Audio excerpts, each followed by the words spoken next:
Assalamualaikum warahmatullahi wabarakatuh. Halo semuanya, apa kabar?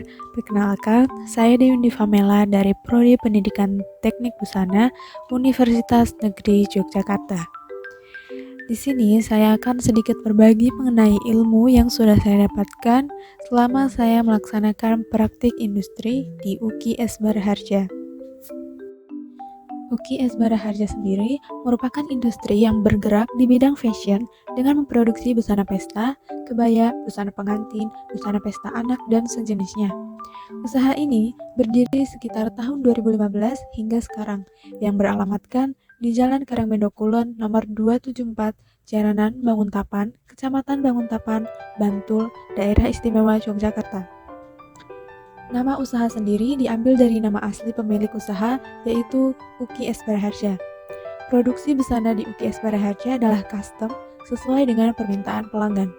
Ciri khas karya UKI S Baraharja ini terletak pada hiasan payet yang melengkapi pada setiap gaunnya. Berikut merupakan produk yang saya buat sebagai bentuk tugas akhir dari pelaksanaan praktik industri di UKI S Baraharja. Kali ini saya membuat busana pesta muslim yang dilengkapi dengan hiasan payet pada bagian bahu kanan dan kiri. Dalam pembuatan busana ini, tentunya saya harus mencari referensi terlebih dahulu yang dituangkan ke dalam mood board, kemudian saya buat desainnya. Untuk inspirasinya sendiri, saya terinspirasi dari bunga tulip yang mekar yang kemudian saya terapkan pada pembuatan lengan dengan siluet yang sama seperti bunga tulip. Untuk itu, saya menggunakan lengan puff. Langkah selanjutnya yaitu pengambilan ukuran. Untuk ukurannya, saya menggunakan ukuran saya sendiri. Dalam pengambilan ukuran, agar lebih akurat dan mudah, saya dibantu oleh teman saya. Kemudian dalam pembuatan busana pesta ini, terlebih dahulu kita membuat pola kecil, kemudian rancangan bahan, agar lebih mudah dalam pembelian jumlah bahan yang kita butuhkan. Selanjutnya, membuat rancangan harga. Nah, dari rancangan harga yang sudah saya buat, didapatkan jumlah keseluruhan biaya bahan dalam pembuatan busana ini adalah Rp191.000. Langkah selanjutnya adalah pembuatan pola besar.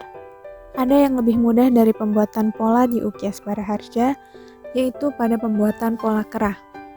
Dalam pembuatan pola kerah, langsung dari pola kerung leher badan, dinaikkan sesuai dengan lebar kerah yang diinginkan. Jadi kita tidak perlu lagi membuat kerah secara terpisah yang menggunakan rumus tersendiri.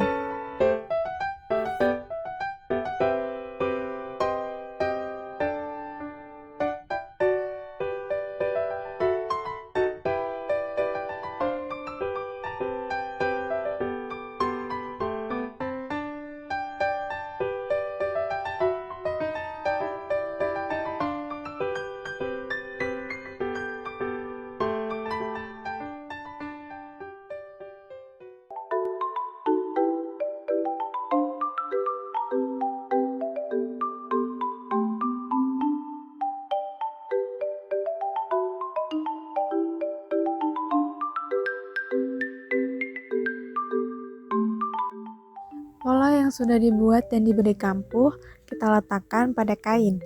Kain yang saya gunakan ada 3 macam. Yang pertama, bahan utama berupa setasil. Yang kedua, bahan tile berupa tile polkadot. Dan bahan furing yaitu furing arrow. Langsung saja kita potong bahannya sesuai dengan pola yang sudah diletakkan tadi.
Jangan lupa untuk memotong morigula sesuai dengan bentuk kerah dan manset.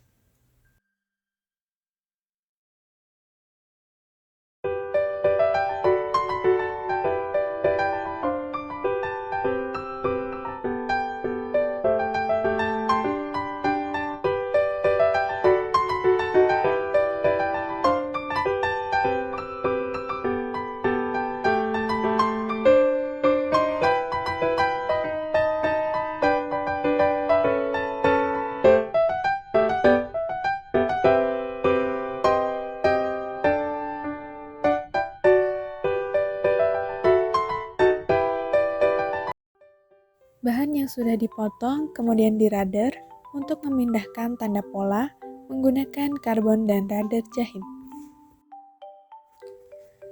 Agar lebih mudah dalam proses penjahitan, bahan utama dijelujur terlebih dahulu dengan bahan tile karena nantinya akan dijahit bersamaan. Lakukan hal yang sama pada lengan. Untuk lengannya dikerut terlebih dahulu secara manual dengan cara dijelujur pada bagian yang akan dikerut, kemudian ditarik sesuai dengan volume kerutan yang diinginkan. Jangan lupa roknya juga dijelujur pada bagian pinggang untuk menyatukan rok bahan utama dan tile.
Kemudian, draping pada badan depan dimulai dari bahu sampai batas pinggang, dilakukan pada bagian kanan dan kiri, yang nantinya akan ikut terjahit pada bagian bahu dan juga pinggang. Pengepresan morigula pada kerah dan manset menggunakan setrika yang sudah dipanaskan terlebih dahulu.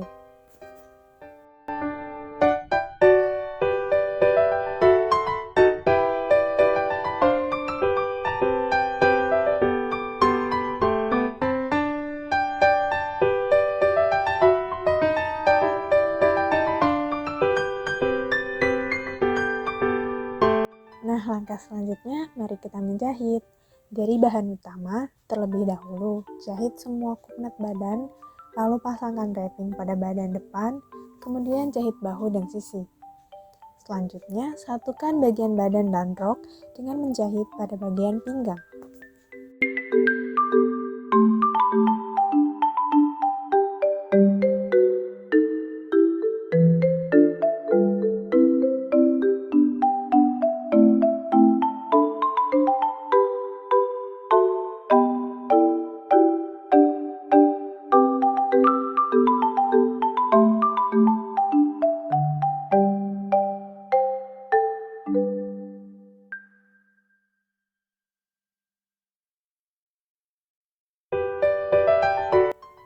Berikut hasil dari pemasangan badan dan rok.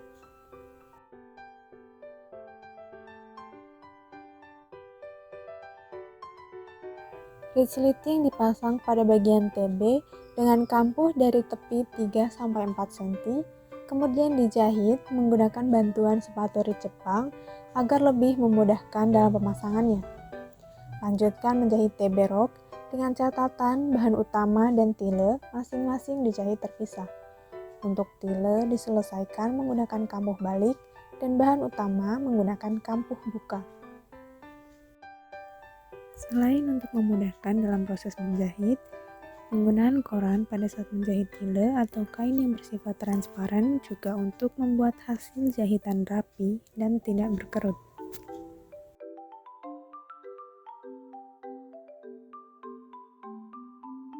Untuk furing, langkah menjahitnya sama seperti bahan utama, yaitu menjahit seluruh kuknat badan, kemudian jahit bahu dan sisi, lalu menyatukan badan dan rok.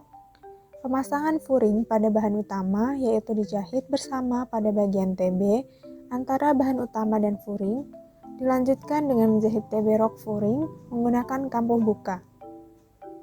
Untuk penyelesaian kampuh buka yaitu dijahit kecil.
Lanjut membuat kerah.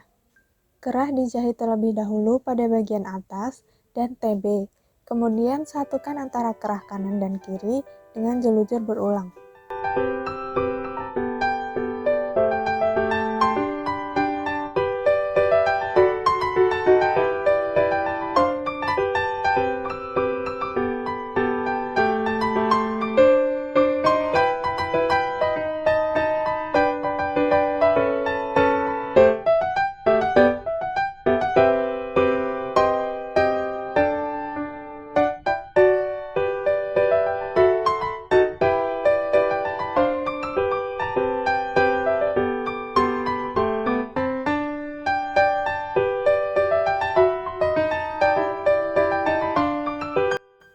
Setelah itu, pasangkan kerah pada kerung leher dengan cara dijepit antara bahan utama dan furing.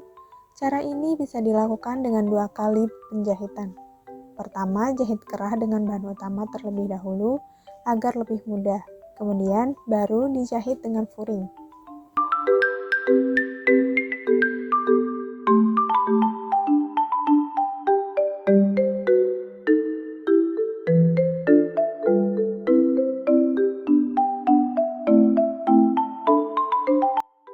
Kemudian menjahit sengkelit pada manset dengan lebar lubang sengkelit maksimal 2 cm. Selanjutnya, manset dijahit keliling kecuali pada bagian atas karena nantinya akan disambung dengan lengan. Sebelum lengan dipasangkan pada badan, terlebih dahulu kita jahit sisi lengan. Sisakan sekitar 5 cm dari bawah untuk dibuat bahan manset.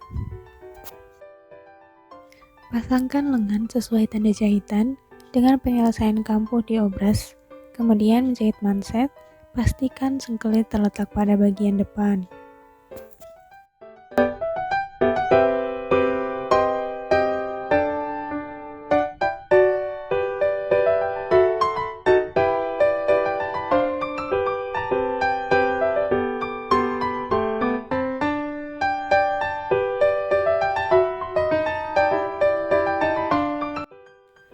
Penyelesaian klim rok dengan cara jahit kecil. Jika kain licin, maka gunakan alas koran dalam menjahit, agar hasil jahitan klim tidak berkerut.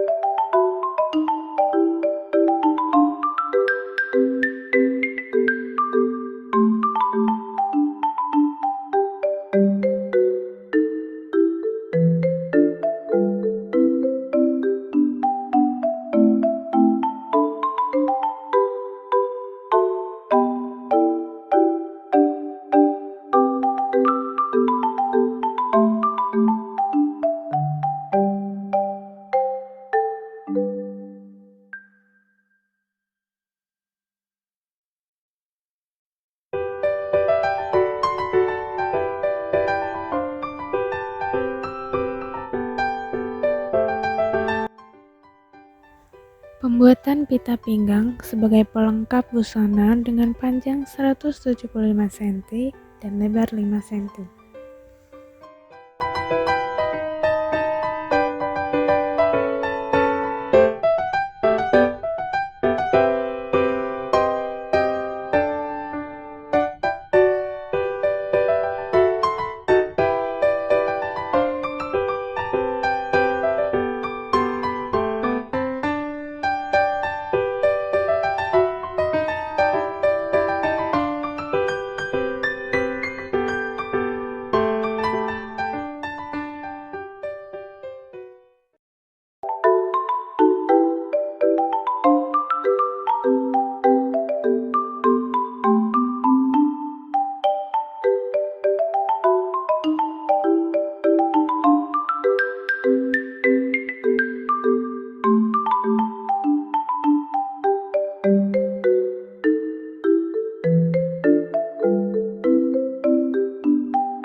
Memasuki proses finishing.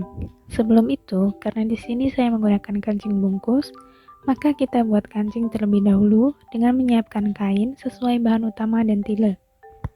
Pembuatan kancing bungkus memerlukan alat khusus pembuat kancing. Caranya dengan memasukkan kain pada cangkang kancing, gunting kain jika masih ada yang tersisa, kemudian masukkan pada alat pembuat kancing lalu diputar searah jarum jam untuk memastikan kancing benar-benar melekat sehingga tidak mudah copot. Lakukan hal tersebut sesuai jumlah kancing yang ingin dibuat.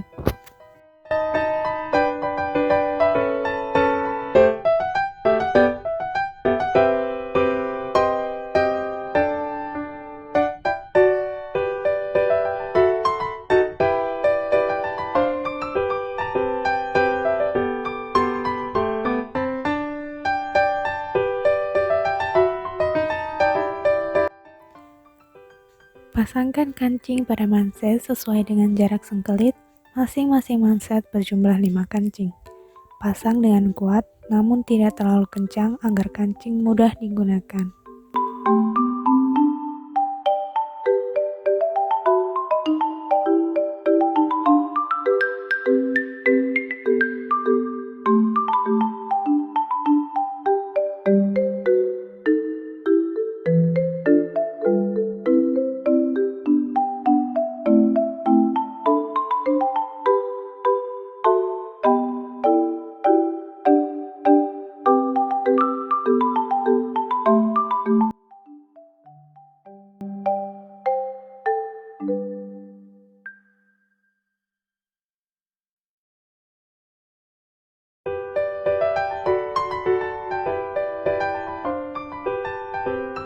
Terakhir, mengesum bagian pinggang, bahan utama, dan furing disatukan.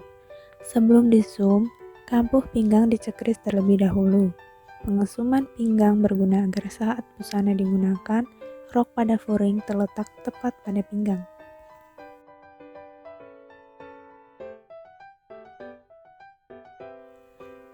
Selanjutnya, memasang kancing kait pada kerung leher TB. Hal ini berguna agar saat busana digunakan, rit tidak mudah terbuka. Untuk pengaitnya dibuat dari rentangan benang yang kemudian difeston.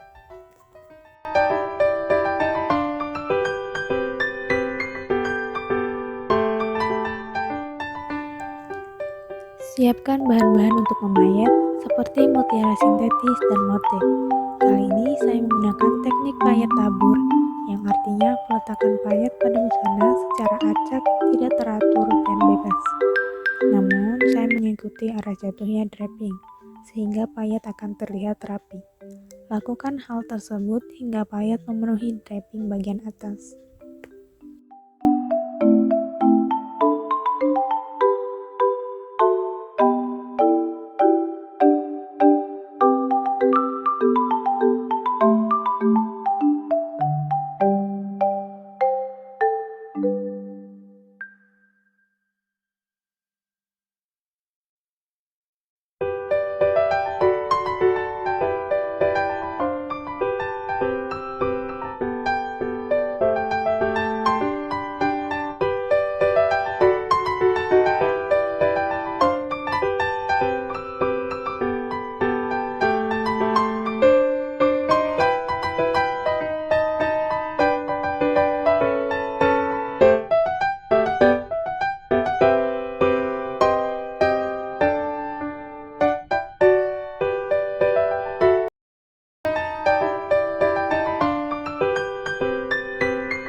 Berikut merupakan hasil jadi busana pesta yang sudah saya buat berdasarkan ilmu yang saya dapatkan selama melaksanakan praktik industri.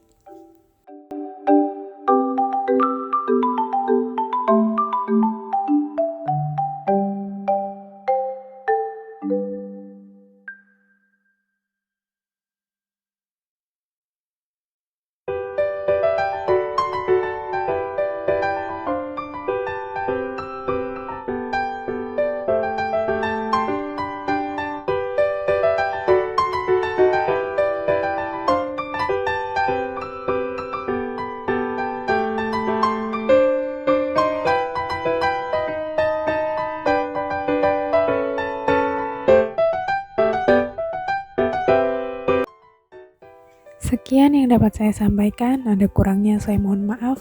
Wassalamualaikum warahmatullahi wabarakatuh. Sampai jumpa.